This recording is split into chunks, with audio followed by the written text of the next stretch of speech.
Ini bukan gimmick lagi dah cerita dia. Honor Magic V6. Kali ni dia buat benda gila. Handphone ni boleh tarik pesawat.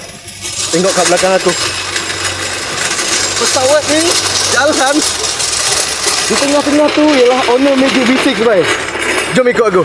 Jadi Magic V6 dijadikan penghubung tali besi untuk test bila dia kena pressure yang sangat-sangat tinggi. Kalau korang perasan dekat gambar ni, dia dapat pressure dari arah bertentangan. Bukan setakat tarik pesawat. Ferrari kat belakang aku, bagi dia ada kat depan. Kat tengah-tengah ni apa? Honor Magic V6. So, hints dia memang kuat. Kau tengok, dia tahan mat. Oh.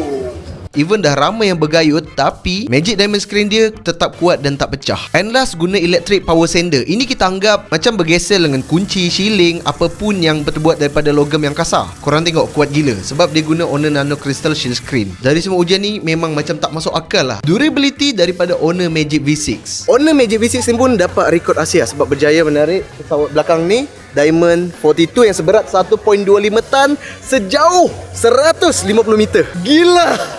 Jadi kalau korang nak guna phone lipat tapi still skeptical dengan ketahanan phone lipat, semoga video ni dapat bagi pencerahan dekat korang. Wow, hebat sekali!